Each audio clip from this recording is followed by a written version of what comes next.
Good evening, everybody, and welcome to the Brian Kelly Radio Show presented by TireRack.com. Live from O'Rourke's Public House. We have a nice crowd here. Again, if you really want to get a good chance to win some of our Under Armour gear and get up close to see the coach, the road games are always a little bit less crowded here at O'Rourke's, but we still have a great crowd as always. Very interesting show tonight coming up a little later. We'll have two representatives of the Notre Dame football strength and conditioning staff here, and we'll really get down deep into what they do to get these guys in the shape and to make it through an entire season so that they can finish strong. We also want to remind you, as you're driving home tonight, that Norfolk Southern wants you to make the next game, slow down, look both ways, and never try to beat a train. Cross railroad tracks carefully, get home safely. To learn more, go to tracksarefortrains.com. And tonight's Brian Kelly Radio Show is brought to you by TireRack.com. And while we're talking running, passing, and kicking, the experts at Tire Rack have cornering, traction, and performance of a different kind on their minds. That's why you'll be able to get your tires right at TireRack.com. Find, deliver, install smarter. We will not bury the lead. Got a bunch of questions from the folks about the weather for Saturday's game, still scheduled for noon Saturday at NC State. It's the first time Notre Dame's ever played at NC State. They've only played NC State once, lost to them in the Gator Bowl back in January 1st, 2002. And it just happens to be the 50th anniversary of NC State's football stadium. So they're having a big celebration. They'll be wearing throwback uniforms. I just chuckle because it seems that wherever Notre Dame goes, more often than not, some kind of big celebration is a part of the game for the home team. But the weather doesn't look like it will be that bad relative to what all of our friends down in Florida are trying to deal with right now, Hurricane Matthew, and certainly our thoughts and prayers to everybody down there. It is a monster storm, but it looks like it'll start heading somewhat out to sea once it gets by South Carolina. So it looks like it's certainly going to rain a lot for the game, but it probably shouldn't impact the game. And also, there is no truth to the rumor that Coach Kelly's taking the show off tonight so that he can watch the Red Sox take on the Indians, because we have all these wonderful monitors right here at O'Rourke's, both to watch the highlights of this show, other football games, and I would imagine that we can certainly punch up that very important baseball game a little later. But, folks, please welcome the head coach of the Fighting Irish, Brian Kelly.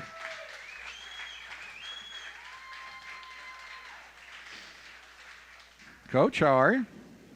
Hey, Jack, how are you doing? Good, and I was always taught in journalism school not to bury the lead and what everybody's interested in, so we'll start with questions. Carol Barber, due to the inclement weather, do you think the game might be moved to Sunday? Jerry Liss, if the game gets moved to Sunday, will that change your practice schedule for Stanford? Michael Lenich, are you guys going to practice in the pool to prepare for the NC State game?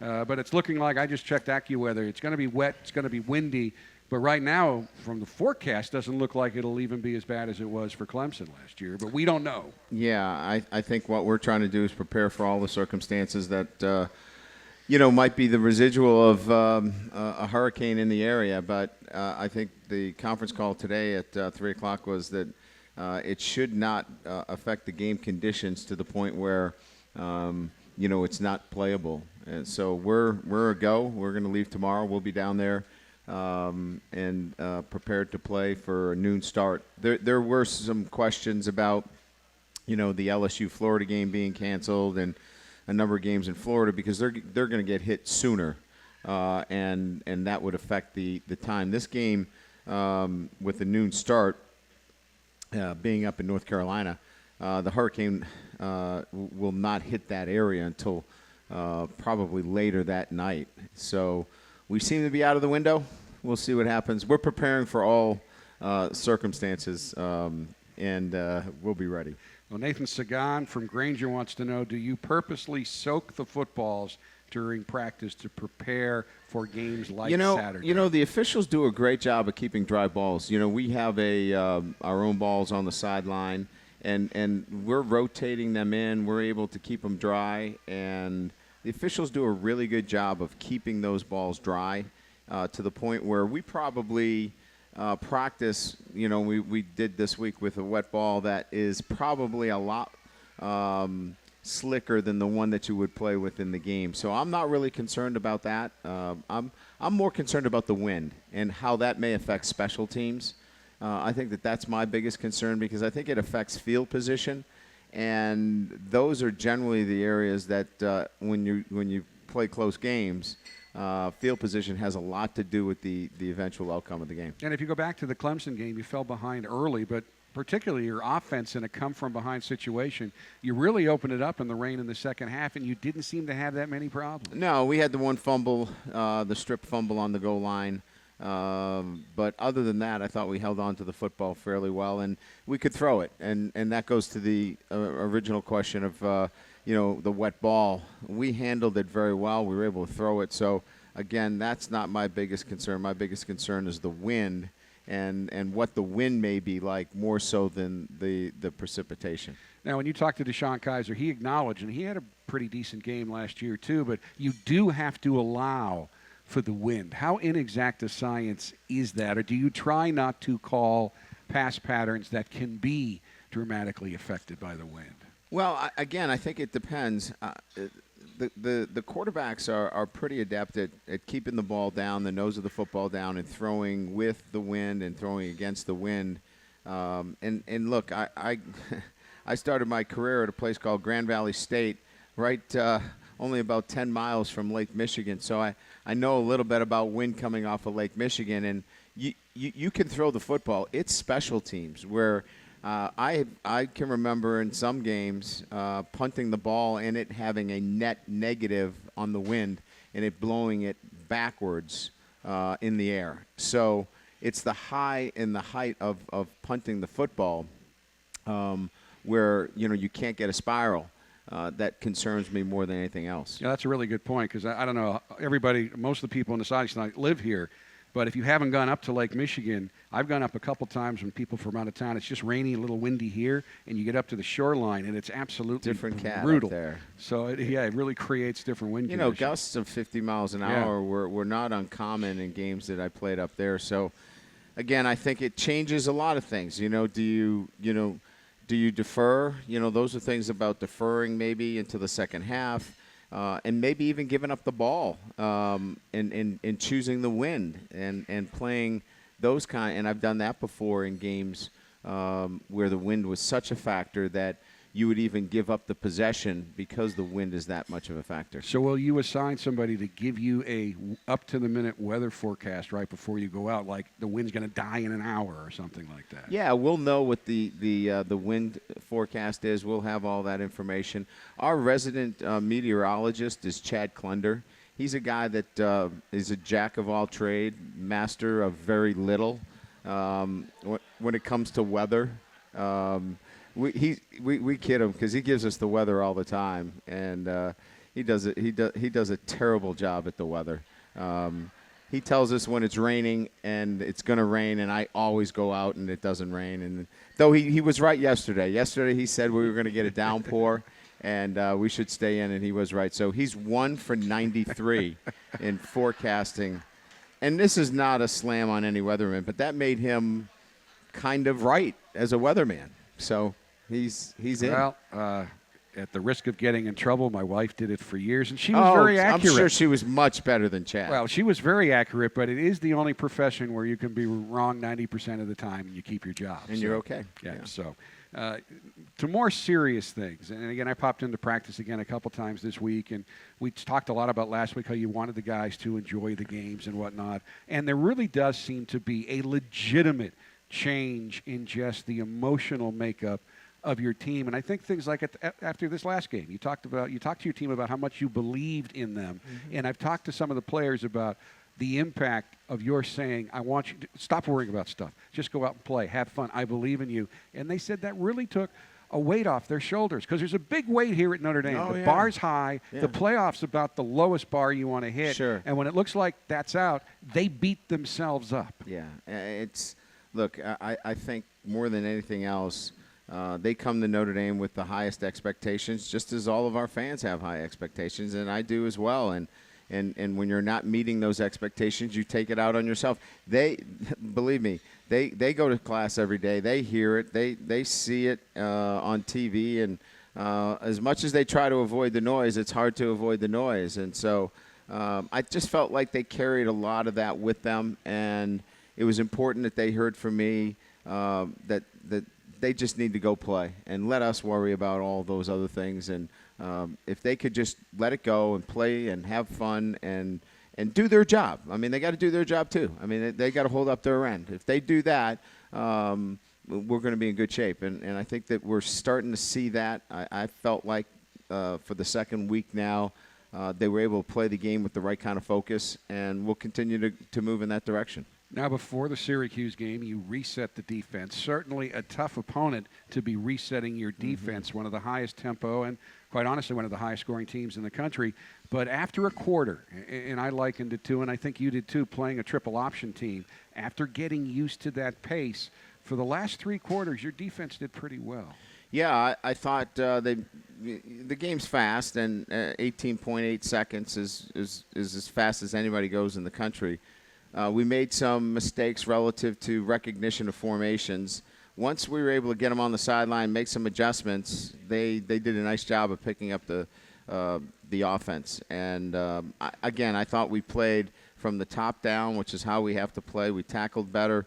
In a 3-man rush, I thought we got our best pressure of the year. You know, that's a sack right there by Isaac Rochelle.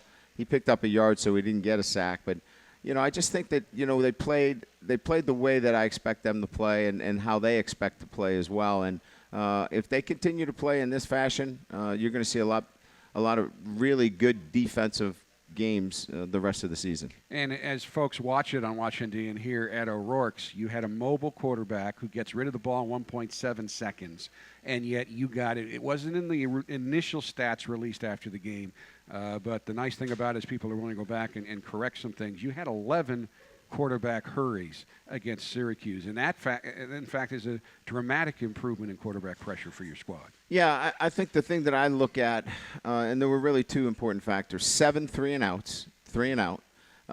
That tells you a little bit about the consistency of your defensive play, 3 and out. And the second thing was the red zone. As you know, we really struggled in the red zone relative to giving up touchdowns.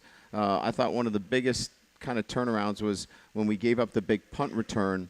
We were able to hold them to a field goal and then an attempt of a field goal, but right before the half when we threw the interception, and we hold them to no points. I think those were the signs of a defense starting to take ownership in the red zone, and that's another very, very important component of playing good defense. And one of your defenders, he's a captain, hasn't gotten a lot of accolades this year, but he is having a heck of a year, and that's Isaac Rochelle, who has 8 quarterback hurries on his own. Yeah, I mean, it's one of those things where people keep talking about, you know, when is he going to get a pass rush? But he's getting a pass rush. Quarterbacks, you know, obviously the days of you know, sacking them are much more difficult because they're getting the ball out so quickly. But he's a constant presence there for us, both in the run and obviously getting the quarterback to get the ball out of his hands. So captain who's been real consistent for us. Offensively, you are getting tremendous play from a very young receiving core led by Equinemius St. Brown. Yeah, I mean, if you had asked us, you know, we're placing 7 starters on offense, and you know, with 7 starters, you're going to have some growing pains. But you know, EQ opens up the game here, splits 2 defenders, and you can see he's got size and speed, and he's got a pretty good guy throwing it to him as well. But he's had a great start to the season, and you know, he keeps working really hard. And I can't say enough about his work ethic, and he's put in the time, and that's why he's having the kind of success he is. Well, we shouldn't forget Torrey Hunter, who Right. everybody knows that he got stripped of that touchdown with the targeting in the Texas game. But he missed a game. He's still your second leading receiver. He's having a heck of a year. Yeah, he is too. I mean, he complements what we do with a veteran receiver on one side of the ball and Equinemius on the other. And again, when you lose Will Fuller and you lose Chris Brown and Amir Carlisle, C.J. Procise, then you lose, you know, Nick Martin, Ronnie Stanley. There's 7 starters that are playing in the NFL. Yeah, that's pretty good. To come back and average 500 yards a game and 40 points a game, I think a lot of people would be pretty happy that their offense is doing very well after losing all that talent. And obviously, Deshaun Kaiser having a great year. He's 9th in passing efficiency, but I kind of liken him to the really smart kid in the English class who the professor gives harder work for and grades on a higher curve than everybody else because he's so good, but he can be so much better. Yeah, and I think, Deshaun, what he's doing now is, like, for example, that move in the pocket right there, that slight move and throw, he didn't make that 2 weeks ago. He took himself out of that throw against Duke by sliding too far in the pocket. And what I like watching him is he makes those slight adjustments that seem seamless to us, like, oh, that's not a big deal. But he makes those adjustments and makes them look easy. And he's still getting better each and every week, and he's going to get better as he continues to grow and progress. Another guy who's getting better is Dexter Williams, who had just a spectacular touchdown run. Well, he runs with that aggression that you love to see any running back, and Josh Adams has it. And now to add Dexter to that, it's a great 1-2 punch, and you can see it right here. They slanted right into the play. He doesn't see much, and nobody's going to catch him because he can smell the end zone. But Dexter's got great energy, great enthusiasm, and it's good to see him have some success. Of course, for folks listening on our many radio affiliates, these are all some of the big plays from the game that we're showing here at O'Rourke's and on Watch and D. And we post all these segments on Watch and D, so you can go back and watch Coach break down some of these plays. We do have one other piece of tape that we want you to take a look at, and it involves the athletic exploits of your new defensive coordinator. Oh, it must be his enthusiasm and his chest bumps. Yeah. So we want you to talk about. I don't know if you can call that a chest bump. He was in the cold tub after the game. After that, when we came in on Sunday, he said he was sore all over. But Greg has got great energy and great enthusiasm, and when I made the decision to make a change there, you're voiding, a leadership position, but I knew he would bring great energy to our defense, and he's done that, as you can see, along with, other really good staff members. Mike Elston's done a terrific job of translating kind of the defensive playbook while Greg kind of gets up to snuff on it. So, Mike Elston has been invaluable to what we're doing, and Keith Gilmore has been a veteran coach of mine, and it's nice to see him, obviously pick up his end of things with the defensive line. And, of course, Todd is, former Notre Dame. Todd Light is a former Notre Dame player, and now, he feels a sense of responsibility to make sure the defensive backs with 4 freshmen on the field at one time, that they don't let anybody down. So everybody's pitching in and doing a great job. And certainly Greg Hudson, also a former Notre Dame player, Yes. so probably ideally suited for this situation. It's not necessarily a prerequisite, but it helps to have some guy who has, in his DNA, a love of this place come in to help bring people back. Well, again, when you're going to make the kind of decision that I did, I mean, you have to have a plan in place, and, you don't like to go outside the walls, and to have him already here made it an easier transition for us because the players, although they didn't know him very well, they knew the energy that he brought, and he's continued to do that, and he's worked really well with everybody on the staff. As always, lots of audience questions. We'll get to some of those questions right after this first time out of the Brian Kelly Radio Show, live from O'Rourke's Public House, presented by TireRack.com. We have lots of questions, both from folks here in person and sending them in on the TireRack.com portal on the internet. Josh M. is here from Granger. Coach, after 25 years, how do you pare down your playbook for a specific game or season? Well, we start with what we feel are the best plays for the players that we have. So it's always about players from year to year. And so, we go through the library of plays based upon the talent that we have. So this year, with more inexperienced players, we run an offense that suits younger players. Last year, we were much more experienced, so our routes being our passing game, had many more variations after the snap. In other words, with veteran receivers, you could make adjustments after the snap. And so this year you have to have some more static routes because they're not as experienced. The running game changes a little bit depending on who the running backs are. And that's how we decide where to kind of go within our offensive library based upon the personnel. And I thought that's what it needed to be on defense as well. And the defense needed to be about players, not plays.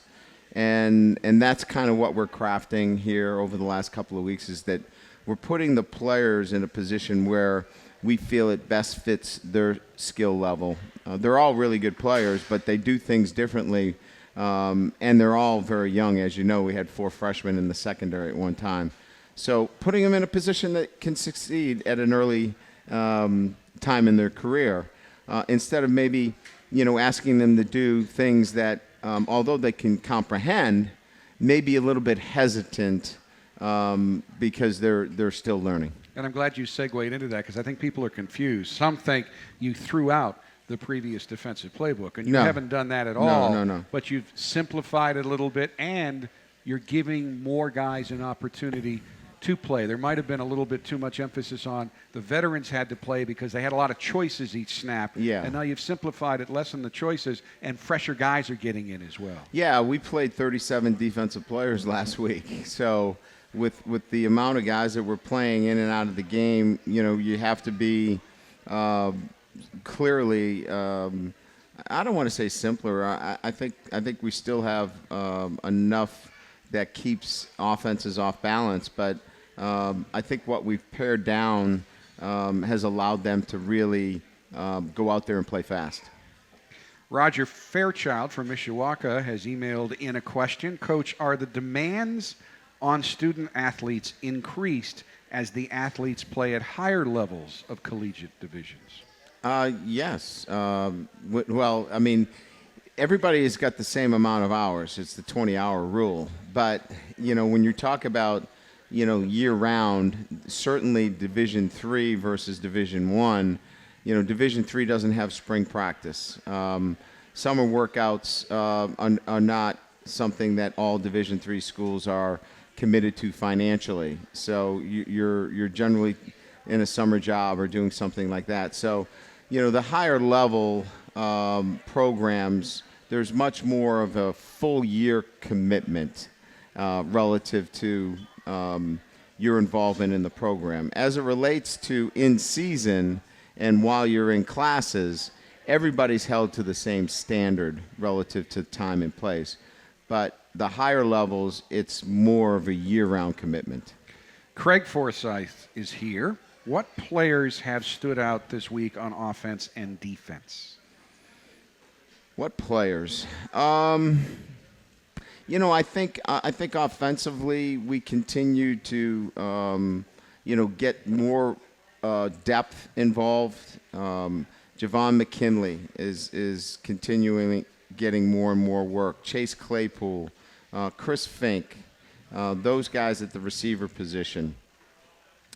Tony Jones, who hasn't played this year, is a fine running back. We're trying not to play him this year. We'd like to not play him and use his eligibility up, but he's a really good running back, and we get a chance to see him because, as you know, Torian Folston turned his ankle last week, couldn't take a lot of reps. He's going to play this week, but we got a chance to see him a lot and is very, very impressed. A guy that's not with us a lot but plays a little bit with us, who's going to be a really fine offensive lineman, is Liam Eichenberg is going to be an outstanding offensive tackle. He's a young man that I think his ceiling is so very high. Those are a few of the names that maybe you don't get a chance to hear a lot of on the offensive side of the ball. Defensively, I could give you probably 10. Troy Pride has been really, really good. Julian Love, I think has been outstanding. Those freshman players, Jalen Elliott at safety, Asmar Bilal continues to get better and better. So those young players are all going to make an impact for us. Dean from South Bend is here. Coach, are the offensive plays scripted, and if so, how many? Well, we have situational calls on a call sheet. So we have a call sheet that has down and distance situational calls because a lot of times they're matched with what defenses like to do on those downs and distances. So we'll have plays that go up against those tendencies. And then we'll have what are called openers, meaning a list of plays that we like to open up series or 1st and 10. So scripted, we don't script like the first 25 plays, but we have openers that we can use at any time, and then we have plays that are scripted out versus situations in the game. Brandon Liss is here from South Bend, and I'm not asking this to in any way trigger a rant because we've all done it enough. But, Coach, were you given a reason for the targeting ejection last week? Didn't look like targeting to us. And I'll add to that, obviously there is an inconsistency right now, a dramatic inconsistency in the enforcement of that rule. Is there a way to fix it? Well, we just got a bulletin today from Rogers Reddings from the national office in regard to targeting and the use of the crown of the helmet. And they redefined what the crown of the helmet is. The crown of the helmet is now defined anywhere from above the face mask, from the top of the face mask. That is defined now as the crown of the helmet. In the case that we're referring to with Devin Studstill, the quarterback was a runner that gave himself up, and because he gave himself up, any contact above the shoulder is deemed a personal foul, but it's not deemed to be targeting. So a penalty was thrown because Devin tried to hold up, but the quarterback, who was a runner, gave himself up, which is a very unusual situation. And they were overruled by the replay officials because what they said that the play should not have stand. It should not stand because it was egregious. Well, egregious has now been stricken from the record because of the Texas Notre Dame game. So it comes back to haunt us again that in the first game of the year when egregious wasn't used, now it's being used, and they've changed the whole interpretation. So to go back to what you said, I have no idea. Well, and, I hadn't actually dialed up the rule before I did the night of the Texas game, and it includes contact to the head with the shoulder or the arm. It's a contact game.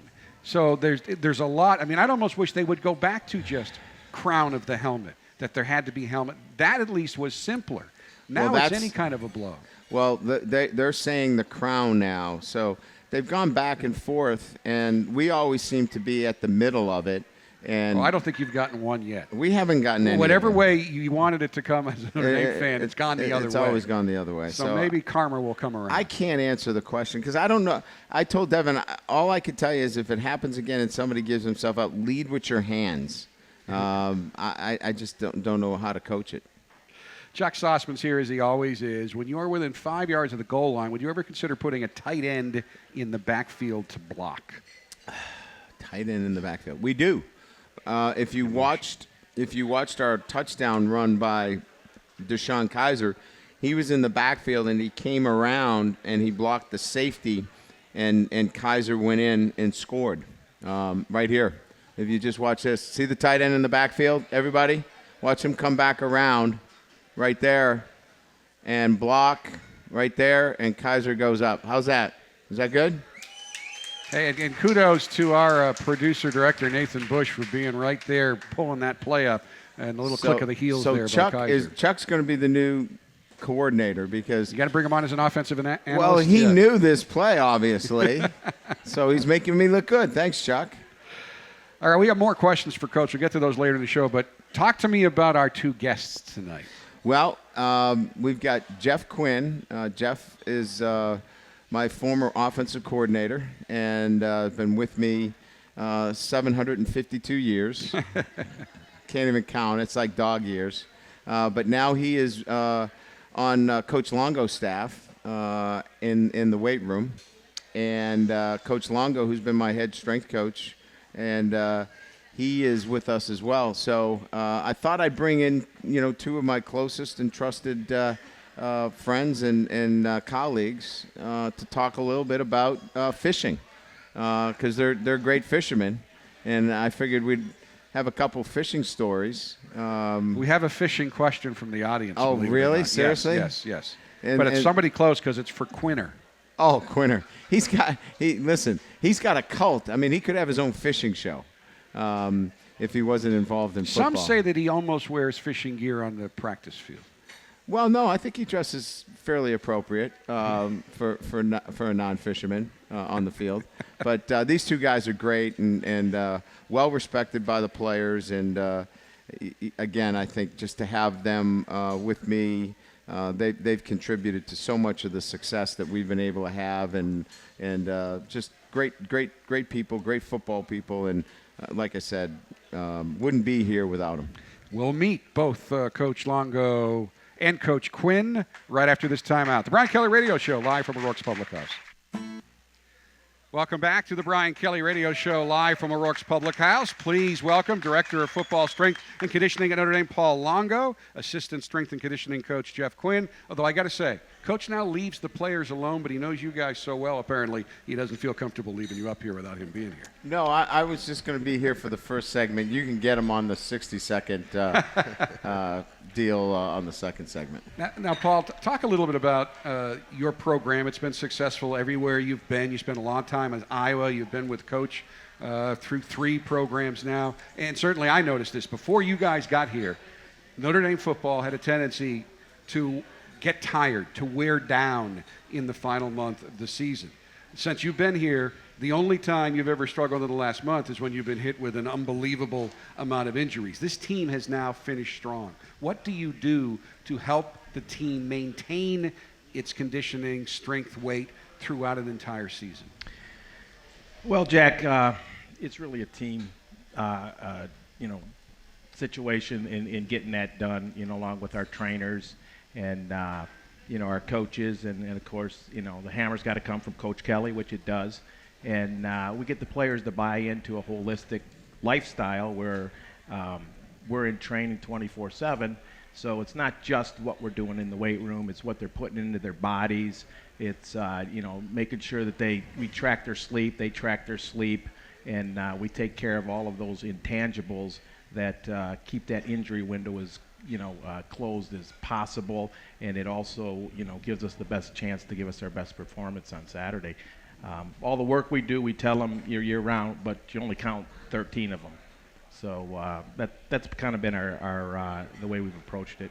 And certainly those are all areas that have improved greatly. I know Coach Kelly has pushed for that. Jack Swarbrick has been very helpful with the training table. The dietitians you have now really controlling the intake to the point where a lot of the kids, not all of them, but they'll turn down the pizza or they won't make the McDonald's run anymore. There's always a few that will.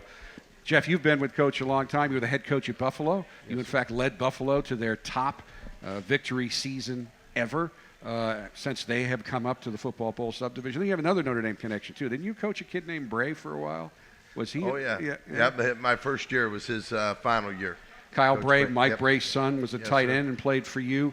Talk about what you can bring to the table now with all of your coaching experience. You were an offensive analyst last year, and now you've moved in the strength and condition. I guess the advantage there is you can't coach in practice, but you can go to practice. So, I mean, you can watch that every day. How does your coaching experience help the guys in the weight room? Well, I think the most important thing is that championship culture that I've witnessed, being with Brian for 23 seasons. And, we took that to Buffalo and we had great success over the course of 5 years. And then being able to come to Notre Dame and see all the things that we went through for 21 years prior to going to Buffalo, creating that championship culture of academic and athletic excellence. You do it by, demanding excellence every day out of every single player. And then being able to go down in the weight room has really given me another perspective that a lot of coaches don't have. So to be able to spend time with Coach as his offensive line coach, offensive coordinator, being my own head coach and going out there and hiring the staff and seeing all the things that I learned from Brian and be able to put it in place, and now being down in the weight room, you get a real strong sense of why winning has taken place under their leadership, Coach Longo and Coach Kelly. Coach, I heard Jimbo Fisher on the radio today was doing an interview, and he talked about football coaching staffs. And from the outside, a lot of people think they're getting bigger and bigger, and why do you need all those coaches? But he made a great point. When you take the ratio of football coaches to football players. Now, I guess Florida State's got 120 guys on their roster. But with 85 scholarship, it's probably lower than any other sport if you compare it to basketball, where you've got 4 full-time coaches plus support staff, and you've got, what, 12 or 13 guys? So you need guys like this, and you almost need, I know there's a proposal out there to increase the on-field coaches to 10, but there's a legitimate reason for that. Well, look, we're the front porch in many ways, the sport is, and we're under a microscope, and these kids are young, and we're responsible for them both on and off the field. As much as we'd like to say, we can keep an eye on them 24/7, we can't. So we need, that mentorship where we can have contact. Jeff last year was an analyst, but he really couldn't spend a lot of time with those guys. And so the hiring of analysts really just increases the brain power for schematic advantages, but it doesn't do anything to touch the kids and mentor the players. So adding another coach to give you a 1 to 10 ratio is pretty good. If you ask basketball, they've got 15 on the roster, 16 on the roster, but they've got 6 full-time coaches. So 4 to 6 coaches, depending on how you break down the part-time coaches or the restricted earnings coaches. So I don't think we're getting out of hand if you go from 9 to 10 full-time coaches, because you have to have that mentoring and you have to have that hands-on approach to dealing with 18 to 21-year-olds. Both of these guys have been with you so long, so I'm going to take advantage of your being here in this segment. Tell me a story that maybe best summarizes. If you got stories, the stories can't. We've been together too long. I can't tell stories about either one of them. This was actually that a we serious can publicly talk about. Not those stories. Oh, I was okay. talking about a story about how Paul Longo had a demonstrable impact on the success of one of your teams, or just in general. Well, listen, every program that I've taken over, I drop him behind enemy lines, so to speak, right? So the first day that we get there, it's generally January, he's got to go in, and because the coaches can't be part of, the conditioning and weight training, he's got to go. He's your eyes and ears whenever you can't be around. Well, he's got to go take that over. So for the first week, he gets all the dirty looks, because we're changing the culture in the program. So he's kind of the commanding officer when you're not allowed to be. Well, yeah, and so he's the voice early on, but he gets all the bullets early on too. So he's got to keep his head down, because there's a change, right? There's a new voice, and there's always resistance from change, right? Everybody's going to resist change. So he gets challenged when we make that change. So, he's always going to have a group of kids that want to challenge him the first couple of weeks, and he'll always invariably come up with, we're going to lose a couple of kids here or there, but he does a great job of understanding that, we're going to change the culture, and they're either going to come with us or they're going to weed themselves out. So he has a tough job on those transitions. Now, I would assume that probably the major reason Jeff Quinn didn't follow you here to Notre Dame was because he got a head coaching job. Yeah, that'd be a good reason. He'd been really busy, though. He's been good at this, because he could do 2 of them. He had not taken the Buffalo job yet, and he was coaching. I was at Notre Dame, and he was coaching the Cincinnati team. So he's been good at coaching 2 teams. And he did that once before at Central Michigan. Yeah, he coaches 2 teams at the same time pretty good. I think he's the only one in the country who's been able to do that. Give me a team where his efforts made a demonstrable impact. Well, when I left Central Michigan, he took over the Central Michigan team and led him to a bowl victory. That's hard to do. I mean, you have to be able to keep those kids in order, because they're feeling like the coach left. I'm the substitute teacher. We're gonna run. We're gonna run the show here, and Jeff's leadership was able to take that team and win a bowl game. That says a lot about his leadership. Now, for both of you guys, very good at what you do. You don't necessarily have to work for this guy. So, from both of you, Paul, why have you been with Brian so long? We have the exact same philosophies in terms of, approaching football, and more than that, approaching how we interact with, the youth, with our players, and it's not just football. We want to win every game, of course, but we also, and Coach Kelly, believes in this firmly, as do I, that we want them to be better people than they are football players when they leave our program. And at the end of the day, that's what it's all about, because you're not going to win every game. But when you can go home and, there's actually more things I'm proud of people that you wouldn't, the public wouldn't even know about, of some of the life changes that they've made, and they've gone on to be great citizens and stuff. And that's exactly what Coach Kelly's all about, and that's why I wouldn't work for anybody else. Jeff obviously worked for him a long time, had that shot at the head coaching position. It's a tough job to be a head college coach. Had some success, but transition came again, and you returned here. Why have you been with Brian so long, and why did you come back? Well, what brought Brian and I together was football, the great game. We have a deep passion for the great game. Because you're at Grand Valley State, too, for a long time. And the same thing with Paul. But what built our relationship was faith and family. We have our family out here, my wife and Coach Kelly's family, and, certainly couldn't be more excited about their support. But what made it fun for me to work with Brian and the staff, and Paul in particular also, is the winning. Let's face it, winning bonds us together, and that's made it so special for me. And to be able to come back here at a place like the University of Notre Dame, which is a special place, and there's a spirit here like no other, I couldn't be more thrilled to be back with these two gentlemen and with this football program, and to continue to guide it and lead it in the right direction under one voice, and that's Coach Kelly's. Another member of the group, especially the strength and conditioning group, we've got to mention is Jacob Flint, who I don't think has ever missed one of your radio shows. And his wife's always here. I don't know if both daughters are here, but he's an important part of this staff as well. So that's the serious stuff. I don't know if you guys ever watched the TV show. We have a little thing called the 60-second drill. It's fairly easy questions, favorite movie, awesome. Stuff like that. And you're going to get some. You're going to get some great answers from these two. We have the censors ready. Our audience is very. It's a very eclectic group tonight. Mm-hmm.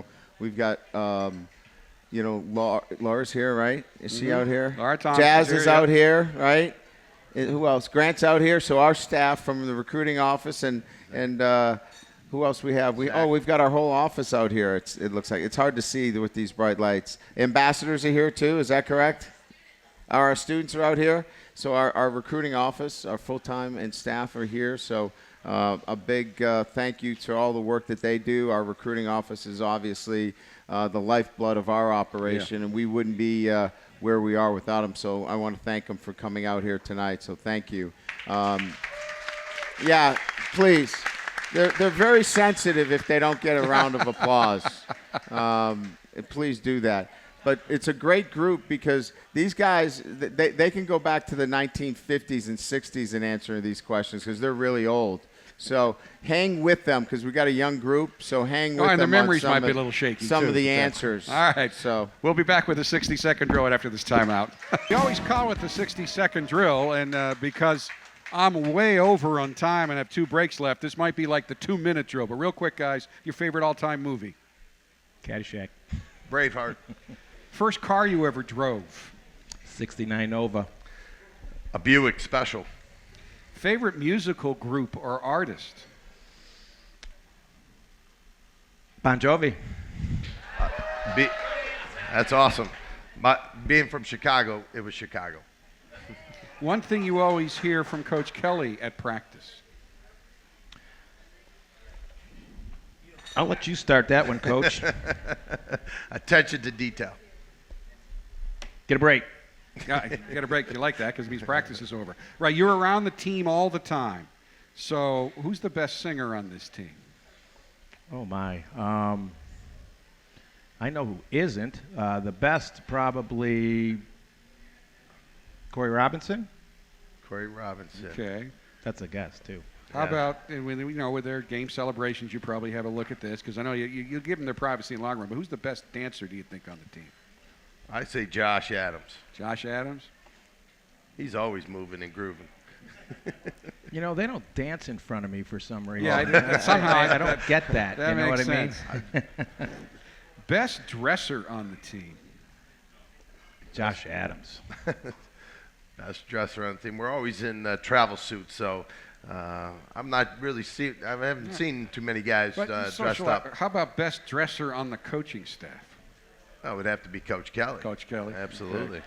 How about the worst dresser on the coaching staff? Oh, I won't say that next door to me here.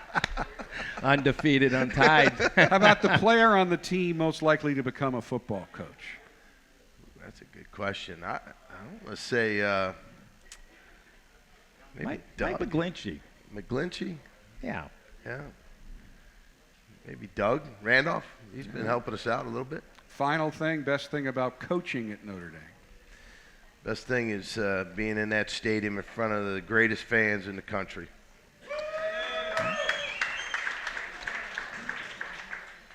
I think the fact that every game is a big game, you know. No question about that. All right, guys, thank you so much. Great job. Back with you. more in a moment. Well, as the host tonight, I have mismanaged the clock, but in 30 seconds or left, Coach, or less, keys to Saturday's game with NC State. Well, I will tell you this. Defensively, continue to play with the same kind of enthusiasm. Keep the ball in front of us. You know, stay above the cut. Play with great leverage. And I think, you know, from an offensive standpoint, you know, we're putting up some big numbers. You know, 40 points a game, 500.